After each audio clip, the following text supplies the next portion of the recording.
capítulo 6 de João, verso 57 em diante, diz assim: assim como o Pai que vive me enviou, igualmente eu vivo pelo Pai, também quem de mim se alimenta, por mim viverá. Este é o pão que desceu do céu, em nada semelhante àquele que os vossos pais comeram, e contudo morreram. Quem comer este pão, viverá eternamente. Estas coisas disse Jesus, quando ensinava na sinagoga de Cafarnaum. Muitos dos seus discípulos, tendo ouvido tais palavras, disseram: duro é este discurso, duro são estas palavras, quem é que pode ouvir? Quem pode suportar estas palavras? Mas Jesus, sabendo por si mesmo que eles murmuravam a respeito de suas palavras, interpelou-os, dizendo: isto vos escandaliza? Que será, pois, se virdes o Filho do Homem, se você vê o Filho do Homem subir para o lugar onde primeiro estava? Ou seja, como é que você vai fazer? Você vai se escandalizar quando você me vê subindo aos céus? O Espírito é o que vivifica, a carne para nada aproveita. As palavras que eu vos tenho dito são Espírito e são vida. Contudo, há descrentes entre vós, pois Jesus sabia desde o princípio quais eram os que não criam e quem o havia de trair. E prosseguiu: por causa disto é que vos tenho dito, ninguém poderá vir a mim, se pelo Pai não lhe for concedido. À vista disso, muitos dos seus discípulos fizeram o que, queridos? Abandonaram. Muitos discípulos abandonaram Jesus e já não andavam com ele. Então perguntou Jesus aos 12, aos que ficaram: porventura quereis também vós outros retirar-vos? Vocês 12 que ficaram, vocês também querem vazar? Quer dar linha? Quer ir embora?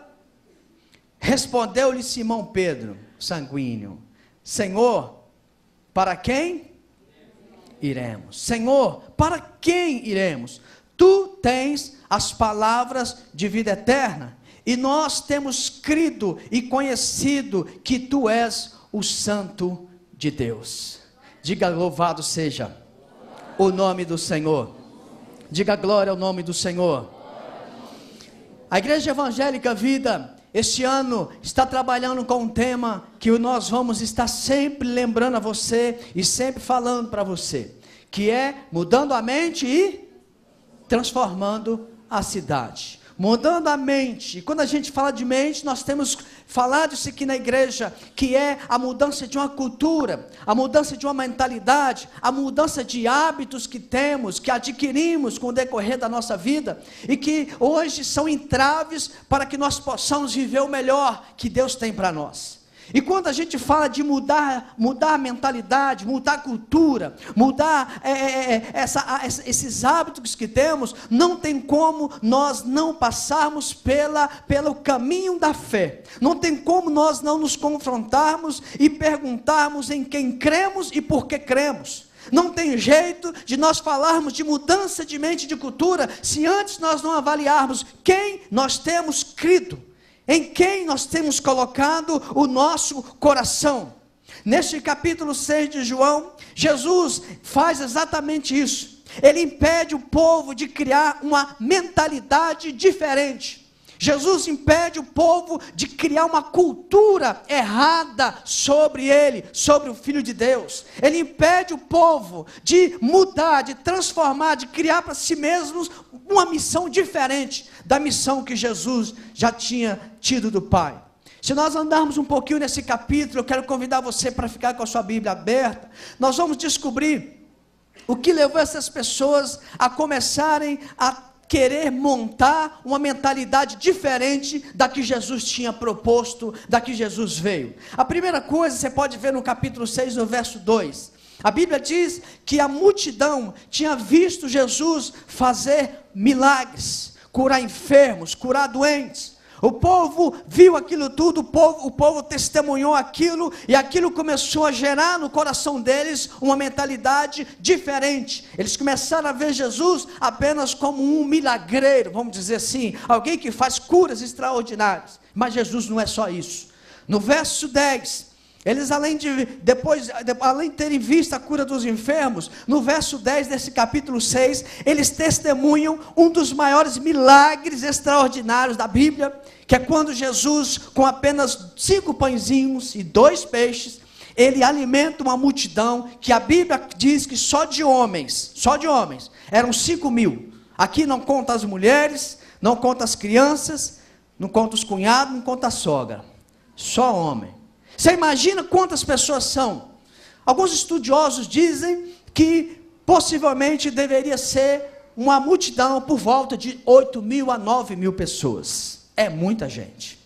E o povo viu aquele milagre e ficou extasiado. No verso 14, o povo chama Jesus não de um profeta, mas chama Jesus de o profeta. Eles estavam certos. Jesus não é um profeta, Jesus é o profeta. Jesus é o Filho de Deus. Jesus é aquele que venceu a morte. Jesus é aquele que disse para nós: olha para mim, porque eu sou o caminho, eu sou a verdade e eu sou a vida. Ele era o verdadeiro Filho de Deus, e o povo, no verso 14, reconheceu isso, e no verso 15, eles achavam que Jesus seria o grande libertador da nação de Israel. Eles queriam, segundo a Bíblia, fazer Jesus rei, forçar Jesus a ser o rei deles para libertá-los do poder dos romanos. Mas, com todas essas características, eles estavam formando uma mentalidade errada sobre Jesus. E no verso 26 desse mesmo capítulo, Jesus, ao perceber isso, Jesus faz um discurso duro, um discurso implacável. Jesus dá uma palavra muito dura. Ele diz assim, no verso 26, você pode acompanhar aí na sua Bíblia, ele diz: a verdade é que vocês estão me procurando, não porque viram sinais milagrosos, mas porque comeram os pães e ficaram satisfeitos. No original grego, quando essa expressão é dita, e ficaram satisfeitos, é como se fosse assim, se fartar ao ponto de não querer comer mais. Comeram tanto que não queriam mais, estavam extremamente satisfeitos. Jesus continua no verso 27. Não trabalhe pela comida que se estraga, mas pela comida que permanece para a vida eterna, a qual o Filho do Homem dará a vocês. Novamente, se a gente lança a mão do original grego, nessa expressão do verso 27, Jesus está dizendo que é uma comida que Ele vai dar, que permanece para sempre, e que tem o efeito de produzir uma vida que dura para sempre. Quem é na história que já disse isso? Eu vou lhe dar uma comida que não acaba. Eu vou lhe dar uma comida que gera vida, e gera vida eternamente. Só Jesus foi capaz de falar isso. Por isso que ele, conhecendo o coração do povo, ele sabia que o povo estava querendo mudar a sua missão. O povo estava querendo formar uma mentalidade diferente sobre Jesus, sobre quem era o Cristo, quem era o Salvador, quem foi aquele que veio, quem era aquele que foi profetizado pelos profetas, quem foi aquele que Isaías disse que viria e levaria sobre si todas as nossas dores. Eu não sei se você se lembra, você que conhece um pouquinho mais a palavra de Deus, mas essa multidão é a mesma multidão citada em Marcos capítulo 6 e em Mateus capítulo 14, quando os dois escritores dizem que eles caminhavam sob um sol muito quente para ver Jesus, se desgastaram fisicamente ao ponto de Jesus olhar para eles, aquele monte de gente, chamá-los de ovelhas que não tinha pastor. É até louvável, irmãos, é até louvável o esforço do povo, da multidão, de ver Jesus. É até louvável, que se esforçaram, enfrentaram um deserto de não sei quantos graus, certamente mais de 40, para ver Jesus, mas só que a mentalidade que eles estavam desenvolvendo sobre Jesus estava errada. E a nossa oração nessa noite para você, é que você não desenvolva uma mentalidade errada sobre Jesus. Jesus não é só aquele capaz de fazer um milagre na sua vida. Jesus transcende isso, nós vamos falar daqui a pouco. Jesus não é só aquele que pode entrar na sua casa e te dar paz. Jesus transcende a paz, porque Ele é a verdadeira paz. Jesus, Ele não se limita àquilo que nós pensamos ou imaginamos. Esse povo estava criando uma mentalidade diferente. Eles estavam indo a Cristo não porque eles queriam conhecer o Messias na sua essência, mas eles estavam começando a desenvolver uma cultura muito comum nos nossos dias de hoje, que é a cultura da barganha, que é a cultura da troca.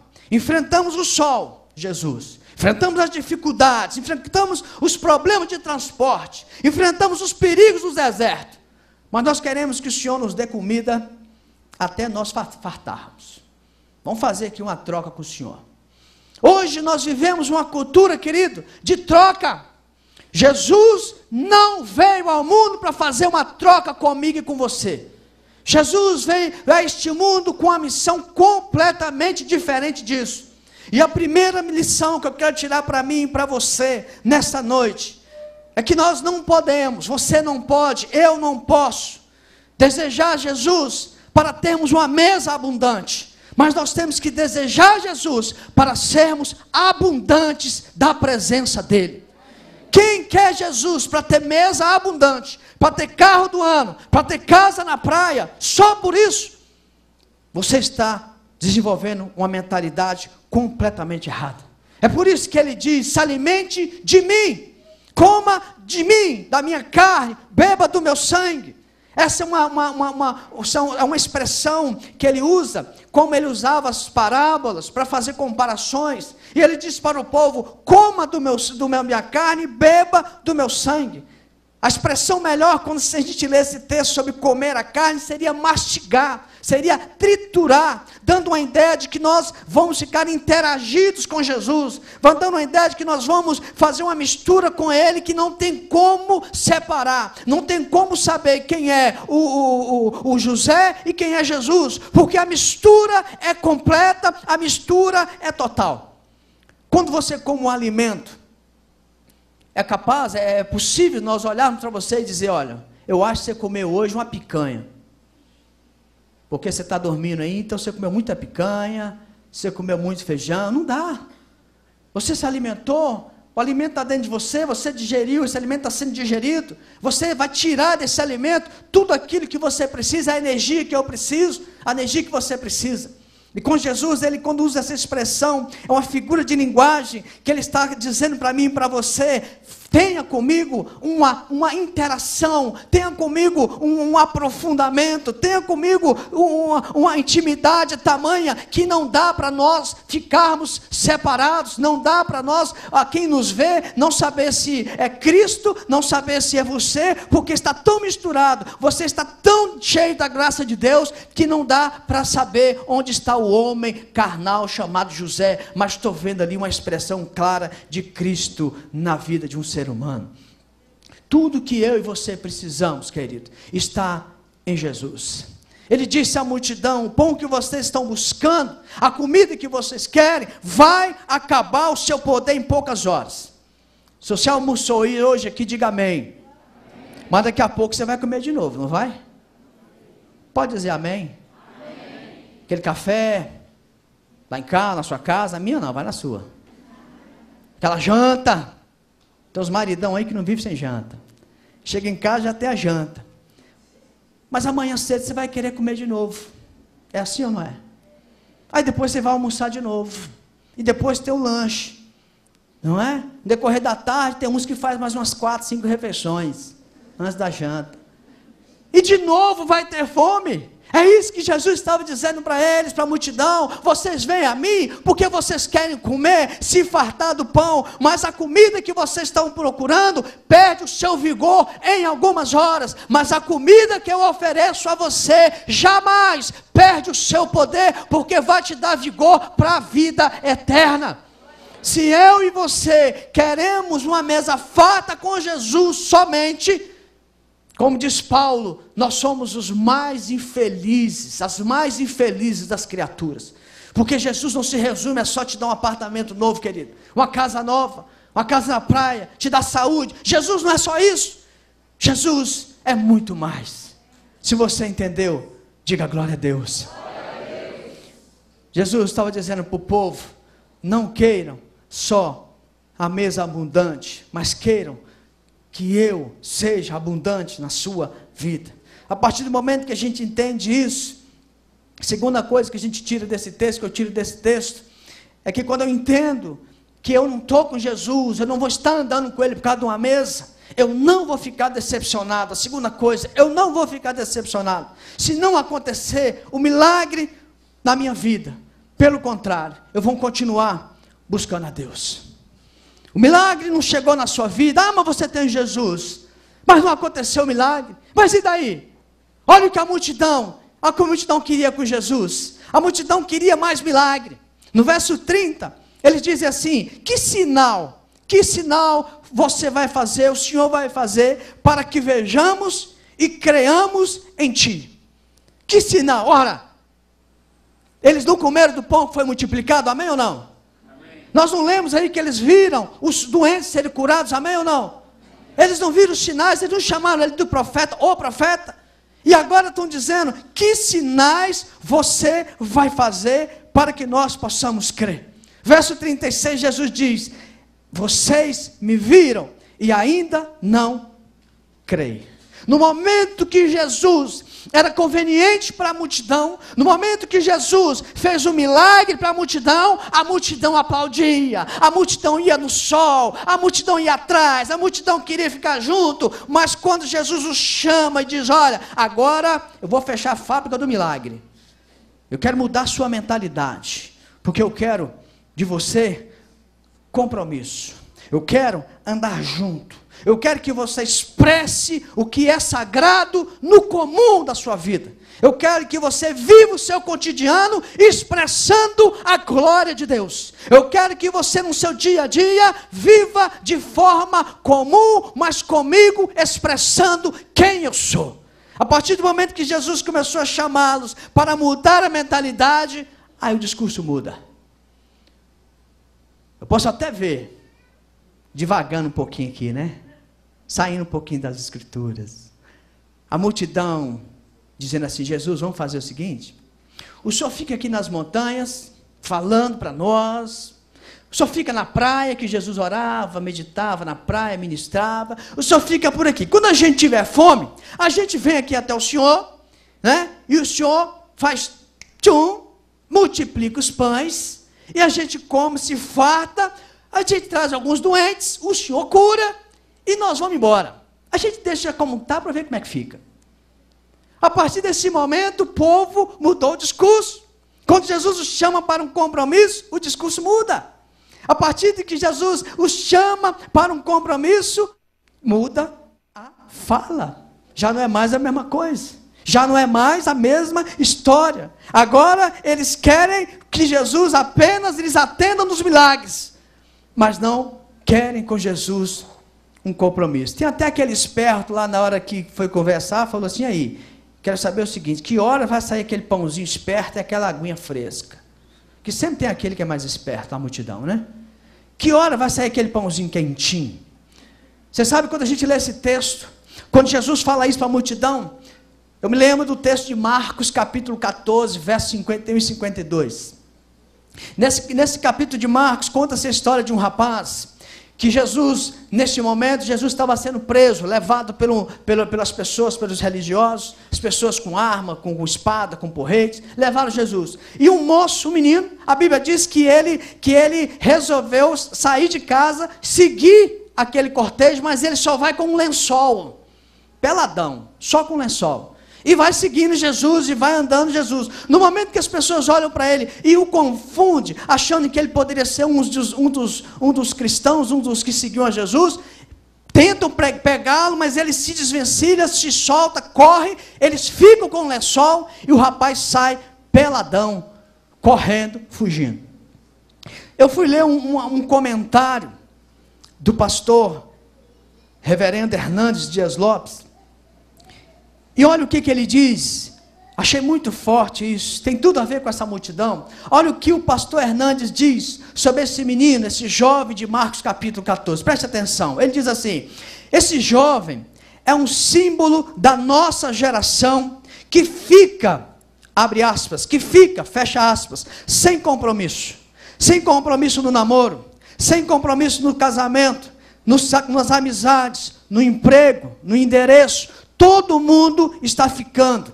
As coisas e as pessoas estão se tornando descartáveis. Hoje, as pessoas estão, abre aspas, ficando até com Jesus e com a igreja. Muito forte isso. Hoje, as pessoas estão ficando com Jesus e com a igreja. Não querem compromisso, não firmam raízes, não toleram o princípio da fidelidade. Aquele jovem, aquele rapaz colocou o lençol só para ver de perto e voltar à sua cama. Era uma aproximação casual, voluntária, involuntária, uma aproximação de momento de Jesus. Nada de compromisso. Muitos estão assim hoje. Aproximações temerárias, intimidades perigosas, sem nenhuma fidelidade.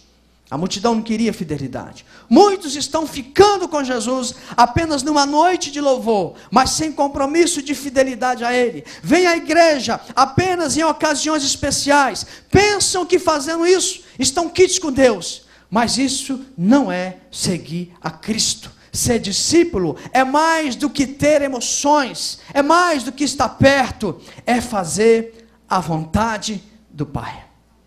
Isto é uma verdade, irmãos. Isto é uma verdade, você que nos visita, você que nos assiste pela internet. Nós estamos na geração do ficar. Enquanto eu estou desfrutando com Jesus de uma vida financeira equilibrada, eu devolvo o meu dízimo, eu entrego a minha oferta com alegria. Enquanto os pastores não falam nada que vai contra o que eu penso, o que eu acho, eu vou caminhando com eles para Jerusalém. Mas quando apertar um pouquinho, quando dizer, ei, a mesa já não está mais tão farta, mas a sua fidelidade continua, aí racha fora. A geração do ficar. Nós falamos aqui sobre dízimo e oferta. Irmãos, se tem uma coisa que essa igreja preza, é a sua fidelidade nos dízimos e nas ofertas. Que esses pastores, nós pastores, falamos isso. Sexta-feira nós falamos isso aqui, que não temos vergonha nenhuma. Você que é visitante e amigo, e pode ter visto tantos escândalos aí fora. Esta igreja olha nos seus olhos e diz para você, aqui nós não temos medo de falar de dinheiro. Porque nós aplicamos o dinheiro com muito temor e tremor diante de Deus. Nenhum membro desta igreja, nenhum membro, pode chegar aqui e dizer que lhe falta alguma coisa a nível estrutural nessa igreja, porque toda vez que ele vem, a igreja está limpa, a igreja está nova, a igreja tem alguma novidade, a igreja tem sempre coisas para oferecer, dízimo sendo aplicado. Essa igreja investe em missões, querido, mais de 10% da sua renda anual, muito mais. Essa igreja mantém missionários do seu próprio bolso. Essa igreja sustenta, essa igreja pega pessoas que são membros e não são membros e ajuda. Nós não temos nenhum medo, nenhuma vergonha de falar com você, com muita tranquilidade e com muita transparência. Sabe por quê? Porque os homens que lideram essa igreja, presbíteros dessa igreja, são homens extremamente sérios e homens que temem quando se fala desse assunto dinheiro. Por isso que eu citei para você, e eu quero fazer questão de ler para você esse texto de Malaquias 3. Ele diz assim, Malaquias 3 diz assim, roubará o homem a Deus, todavia, vós me roubais e dizeis, em que te roubamos? Nos dízimos e nas ofertas. Com maldição sois amaldiçoados, porque a mim não me roubais, vós a nação toda. Olha o verso 10, trazei todos os dízimos à casa do tesouro, para que haja mantimento na minha casa, e provai-me nisto, diz o Senhor dos exércitos, se eu não vos abrir as janelas do céu, e não derramar sobre vós bênção sem medida. Quando nós lemos esse texto, e eu creio que você não faz parte da multidão, amém? Mas quem é da geração do ficar, sabe qual a parte do texto que ele gosta? Quando ele diz aqui, vou abrir as janelas do céu, vou te abençoar, vou derramar bênção e mais bênção sobre a sua vida. A geração do ficar só quer essa parte, mas não gosta quando o pastor lê e fala, irmão, se você não entrega seu dízimo, você está roubando. Lá vem esse pastor, ele é muito duro. Nossa, ele é duro demais. Eu vou sair daqui ferido, machucado. Mas não é ferido e machucado quando a gente está falando que Deus na palavra está dizendo que vai abrir a janela do céu. Aí ele abre, manda mesmo, Deus, manda, que eu vou até fazer lá em casa mais janela, para o senhor abrir mais janela. Aí nessa hora o pastor não é duro. Na verdade não é o pastor que é duro, é a palavra. E eu disse para você uma revelação desse texto. Você não encontra, pode ir lá na sua concordância, pode ir na internet, pode ir na concordância que você quiser, em nenhuma parte da Bíblia Deus permite que ninguém o desafie. Ninguém pode desafiar a Deus. Quem desafia a Deus vai ser derrotado. Você lembra do texto de Isaías, capítulo 37? Quando o rei da Assíria mandou uma carta para o rei Ezequias, diz assim: ó, esse seu Deus aí não é de nada. Esse seu Deus não vai te livrar. Esse seu Deus não vai entrar na sua casa. Esse seu Deus não vai fazer nada pela sua história. Você sabe qual é a resposta de Deus? Isaías, fala lá para Ezequias. Fala para ele que eu vou pegar esse camarada aí e vou botar um anzol no nariz dele. E vou fazer ele voltar rastejando para a sua nação. E foi o que Deus fez. A Bíblia diz que Deus mandou um anjo lá no exército assírio, matou todo mundo. O rei vazou, foi embora. Chegou lá na casa dele, quando ele foi adorar o Deus dele, o demônio dele, os filhos foram lá e mataram. Você quer coisa pior do que isso? Que um pai ser morto pelos seus próprios filhos? De Deus não se zomba, diz a palavra de Deus. Não brinque com Deus, querido. Você que é crente desta ou de outra igreja, você que não devolve dízimo, cuidado, cuidado. Aí depois não entende o que está acontecendo. Ah, não estou entendendo. Você não está entendendo. Você não está entendendo que você não quer entender. Mas a palavra de Deus está dizendo para ti. E nessa noite Deus quer que você saia da geração do ficar, da multidão, para ser a geração que adora. A geração que canta esses louvores sem ter nenhuma vergonha. A geração que levanta as mãos quando o ministrador diz: levante a mão, abençoe sua vida. Você levanta sem ter do que se envergonhar, sem ter a cara envergonhada. Essa noite Deus está chamando você para fazer um concerto, querido, para você sair do ficar, da geração do ficar. E olha que nós nem falamos aqui de namoro. Não é verdade? Porque crente que é crente não fica. Não fica, não tem esse negócio de ficar.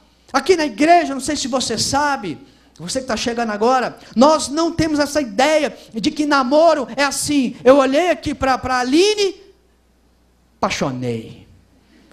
Aí amanhã eu chego com a Aline aqui, agarradinho com a Aline, estou namorando com a Aline. Aqui nessa igreja funciona assim não, querido. Aqui nessa igreja não é assim não. Você tem pastores aqui que trabalham o dia todo para te atender, para você vir e falar: pastor, estou gostando da Aline, o que eu faço? Nós vamos te ajudar. Nós vamos orar com você, nós vamos te orientar, nós vamos dizer para você: não é seu tempo. Não levanta sua mão não, mas tem uma renca aqui que eu estou vendo que já teve comigo: pastor, vou namorar. Eu falei: não, você vai namorar não é seu tempo. Fica chateada, baixa a cabeça, mas continua nos amando, porque sabe que é o melhor, não é o tempo. A geração do ficar, quem fica, querido, não produz nada. Quem fica só magoa as pessoas. Quem fica só fere o coração do outro. Quem fica na igreja só por ficar, não está gerando nada no coração de Deus. Precisa mudar a mentalidade. Você sabe, uma das coisas que nós atingimos muito Deus é quando nós temos atitude. São as nossas atitudes que chamam a atenção e a glória de Deus. Você está aqui hoje nesse culto, é um milagre. É bom demais você estar aqui nesse tempo de morte que vivemos. Por isso você tem que abrir a sua mente e dizer: meu Deus, será que esse baixinho está falando é a verdade mesmo? Pode perguntar para Deus, sabe que Ele vai te responder? É muito mais do que isso. Então abre a sua mente nessa noite. Sai da geração do ficar e entre para a geração daqueles que querem andar com Cristo. Eu e você somos chamados por Deus para sermos uma geração que proclama aonde formos e aonde estivermos, como Pedro proclamou. Você está com a sua Bíblia aberta? Olha o que Pedro diz aí, no verso 6,68, ele diz: tu tens a palavra de vida eterna, e nós temos crido e conhecido que tu és o Santo de Deus. Querido, a palavra de Deus em Marcos 16 diz que os sinais hão de acompanhar os que crerem. Nós não somos contra milagres, quero que você entenda isso. Não é isso que eu estou dizendo. Nós não somos contra, pelo contrário, nós buscamos milagre aqui nessa igreja, oramos por milagre, profetizamos milagre, ungimos por milagre, não há nada de errado nisso. Mas você precisa entender que há situações que Deus não vai fazer seu milagre agora, mas nem por isso você deve parar de adorá-lo e de buscá-lo.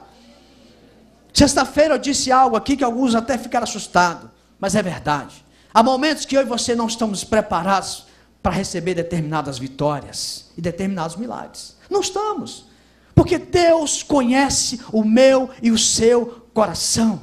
Deus sabe que o momento que Ele vai dar o desfecho nessa situação que você está vivendo, Deus sabe o momento, mas eu e você queremos hoje. A geração do ficar, ela é apressada. A geração do ficar quer tudo para agora. A geração do ficar não quer saber de pagar preço, não quer saber de esperar. Jesus, quero voltar a dizer para você, Jesus não se limita somente a milagres. O seu poder, a sua graça, a sua pessoa ultrapassa todo desejo e pensamento humano. Olha o que ele diz aqui, que a Bíblia diz em Apocalipse 3,7, que Ele é o santo, verdadeiro, aquele que tem a chave de Davi, aquele que abre e ninguém fechará, e que fecha e ninguém abre. Por isso você deve buscá-lo. Alguma porta na sua vida que tem que ser aberta, quando Deus abrir, querido, deixa eu dizer para você, ninguém vai fechar. Ninguém, mas você precisa continuar buscando. Você está buscando, você está querendo, a porta não abre, o que você vai fazer? Vou largar tudo?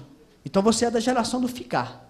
Mas se você disser, Ele vai abrir uma porta e ninguém vai fechar, eu confio, porque eu tenho crido, como Pedro falou, o Senhor é o Santo Filho de Deus, o Santo Filho de Deus. Se você crê nisso, aplaude o Senhor. Mas dê um glória também, dê um glória.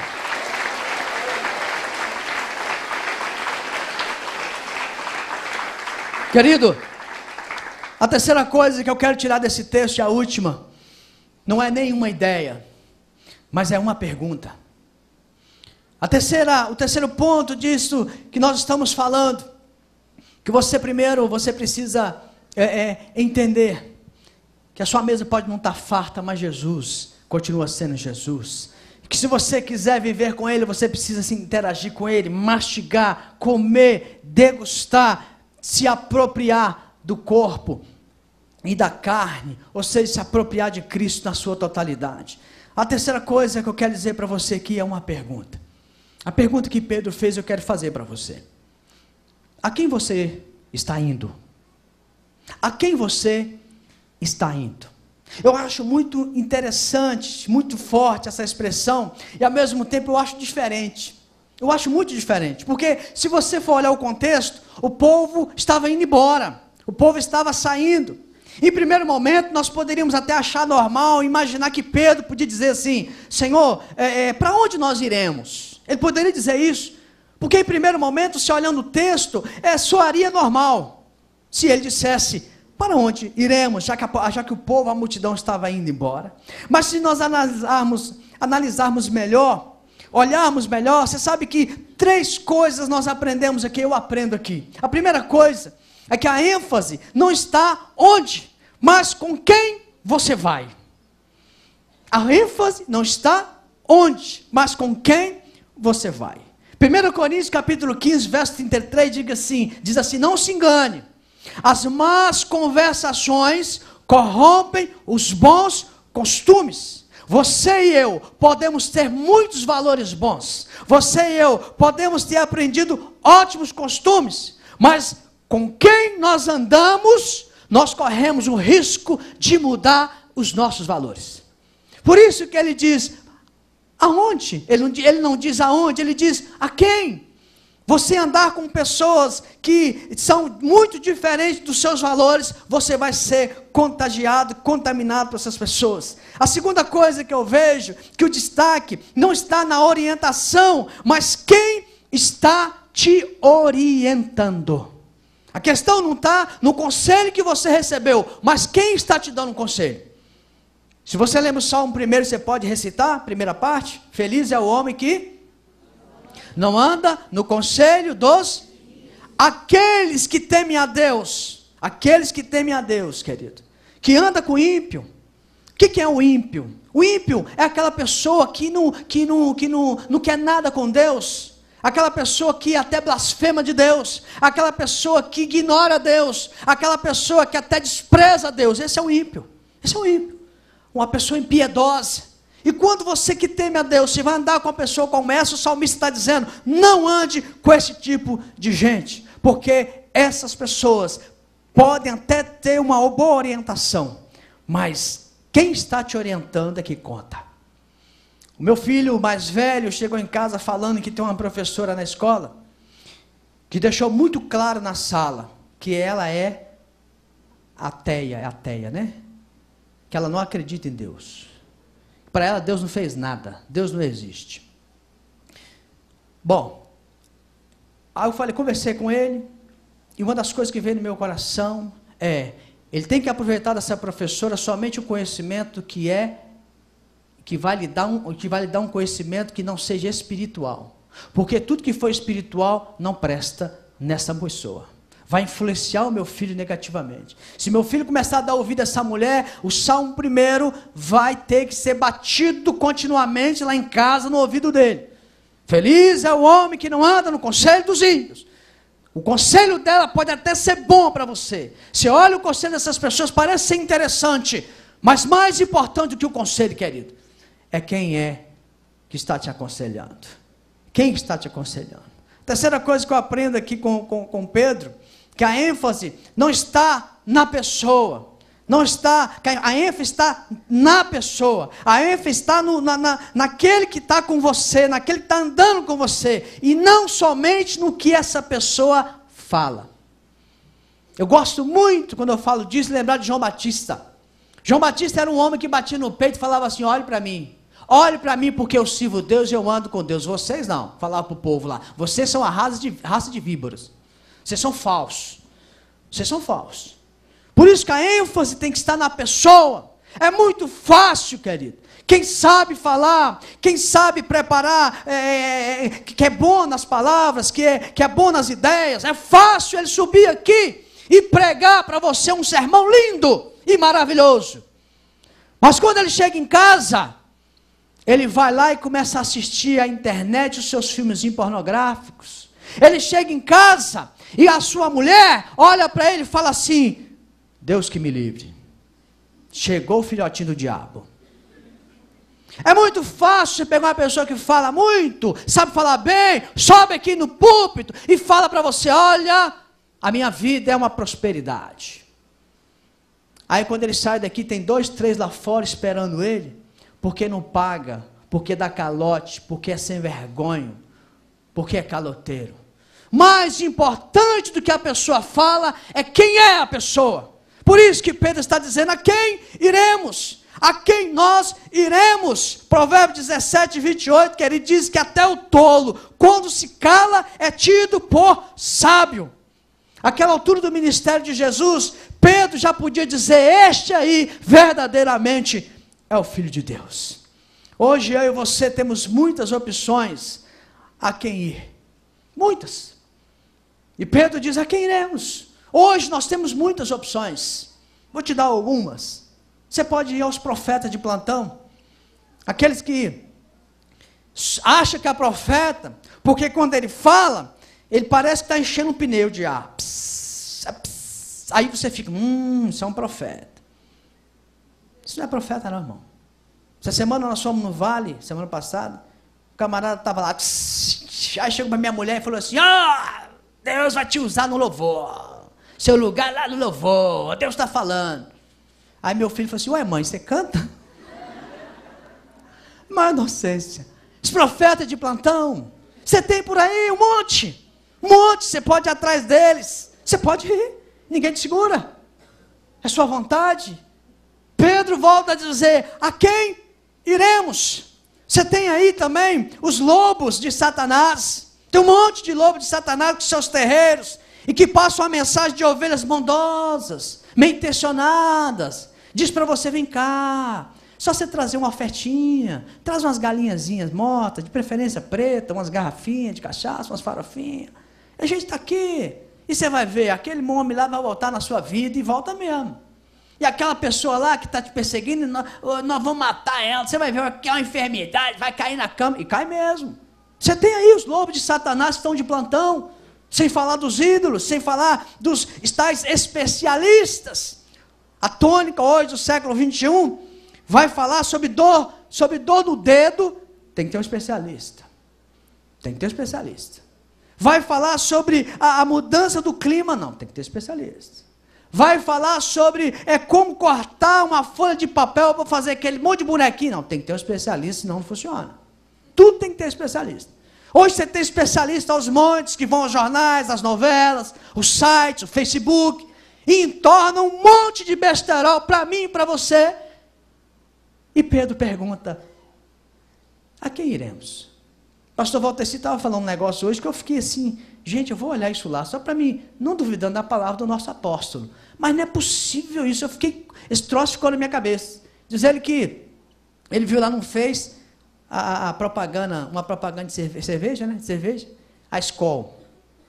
Inclusive a Skol tem um dilema, né? Só abrindo um parênteses para você. A Skol fala assim, desce redondo, né? Uma vez eu vi uma camiseta dizendo o seguinte, eu prefiro ir para o céu quadrado do que para o inferno redondo. E é verdade.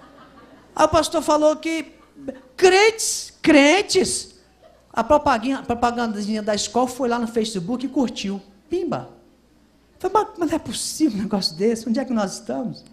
Faltou ele compartilhar e falar assim, e faz o barulhinho. Tss. Aí nós vamos ter que fazer libertação. Isso não é coisa para crente? E é verdade, tem uns besteróis lá, umas frases montadas, umas frases baseadas no romanismo, que muitos de nós entramos lá, olha, é um especialista, e vai lá e compartilha, e acha aquilo ali lindo, e coloca aquele troço no coração, e não analisa, e não confronta. A quem você está indo? Quando Jesus disse que as pessoas estavam seguindo a Ele por interesse, quando Jesus disse que eles estavam seguindo porque queriam ficar com a barriga cheia, satisfazendo a carne ao invés de encherem-se dele, quando Jesus disse, olha, vocês têm que me seguir, vocês precisam se misturar comigo, vocês precisam estar comigo, vocês precisam ser meus discípulos, as pessoas travaram e não quiseram. Eu não sei se você percebeu no texto, mas não foi só a multidão do fico que foi embora, não. Discípulos de Jesus deram linha, foram embora. E nessa noite a palavra de Deus para você é, a quem você tem ido? A quem você tem ido? Eu queria convidar você para fechar os seus olhos. E esse último ponto, que na verdade é uma pergunta, eu queria que no seu coração você respondesse a esta ideia do apóstolo Pedro. A quem iremos? A quem você tem ido? Você tem ido para os tarôs? Você tem ido buscar nos especialistas da astrologia, da numerologia, da macumbaria, da feitiçaria? Tem ido buscar naquele lá da esquina, o vizinho, que é um beberrão, que é um homem que não tem compromisso com Deus, só porque ele fala bem? A quem você tem ido? A quem nós temos ido? Nós não somos chamados para ficar na igreja somente, nós somos chamados para nos misturar com Jesus, para ser de Jesus. Queria convidar a Morgana para vir aqui no teclado, e queria convidar você para fechar seus olhos. E queria que você no seu coração respondesse essa pergunta. A quem você tem ido? Nessa noite Jesus está falando com você, que a sua mesa pode até não estar cheia, a sua conta corrente pode estar até no vermelho, mas Jesus está te dizendo, ei, eu estou aqui, e continuo sendo o mesmo. Hebreus diz que o Senhor Jesus, Ele é o mesmo de ontem, Ele é o mesmo hoje, e Ele o será o mesmo eternamente. Não somos contra o milagre, queremos milagre, mas muito mais do que milagre, é envolver com Cristo, é querer Cristo na sua vida, é querer que Cristo misture com você, é querer que Cristo faça coisas muito além, como diz Efésios, muito além do que você pensa e do que você imagina. Queria convidar para fechar seus olhos, e queria que você respondesse essa pergunta: a quem você tem ido? Você pode dizer como o apóstolo Pedro disse: a quem iremos, Senhor? a quem iremos? O Senhor tem as palavras da vida eterna. E nós temos crido, primeiro, temos conhecido, segundo, que Tu és o Santo de Deus. Feche os seus olhos. Eu quero te fazer um convite nessa noite. Você que está aqui, mas nunca declarou, nunca se entregou para Jesus. Nunca disse publicamente: eu estou indo ver, estar, viver, caminhar com Jesus. Nessa noite eu quero te dar a oportunidade para que você possa hoje sair do seu lugar e dar um passo para Jesus. Sair do seu lugar e responder essa pergunta de Pedro: a quem você tem ido? E nessa noite você vai responder essa pergunta: eu até hoje estava indo para lugares que não era a vontade de Deus. Eu estava no meio da multidão. Talvez você até ficou um tempo numa igreja, mas hoje Deus está dizendo para você: é tempo de você responder: eu tenho ido a Cristo. Só a Ele, só a Ele